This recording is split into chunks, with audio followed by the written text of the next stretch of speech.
આજે કોળી વિકાસ સંગઠનના માધ્યમથી વ્યસન મુક્તિનું અભિયાન શરૂ કરવામાં આવ્યું છે કે જેની અંદર આજે વિછ્યા અને વિછ્યા તાલુકાની અંદર અસંખ્ય દારૂના આંટડા ખુલ્યા છે, બેફામ દારૂ મળે છે।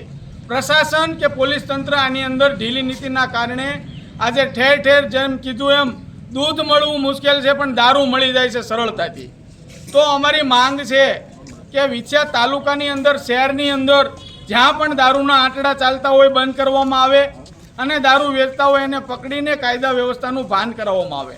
કારણ કે છેલ્લા 2-4 વર્ષની અંદર વિછ્યા તાલુકાની અંદર 50થી વધારે યુવાનો દારૂ અને કોરસ નામની બોટલ પીવાથી મૃત્યુ પામ્યા છે। તેની વિધવા મહિલાઓનું શોષણ થાય છે।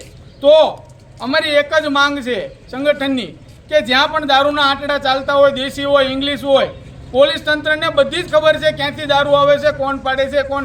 જો એને ખબર ન હોય તો અમારા સંગઠન પાસે બધી લેખિત અને કોણ કોણ બનાવે છે એની સંપૂર્ણ માહિતી છે।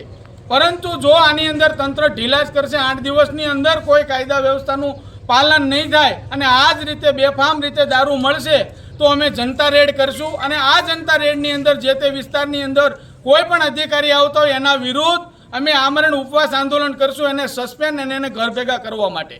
તો અમારી ઉગ્ર માંગ છે કે યુવા બચાવવા માટે 100% દારૂ બંધ કરવામાં આવે અને જે અમારી મહિલાઓ સામાન્ય પરિવારની હોય, જે તે વિસ્તારની અંદર સામાન્ય કામ અર્થે જતી હોય, એનું આર્થિક રીતે, સામાજિક રીતે કે શારીરિક રીતે શોષણ થતું હોય એ પણ અટકાવવામાં આવે। તો આ તમામ બાબતે જો કોઈ પણ તંત્ર ઢીલાસ રાખશે તો આગામી દિવસોની અંદર અમે સંગઠન સાથે રાખી અને જનતા રેડ કરશું એવી અમારી ઉગ્ર માંગ છે।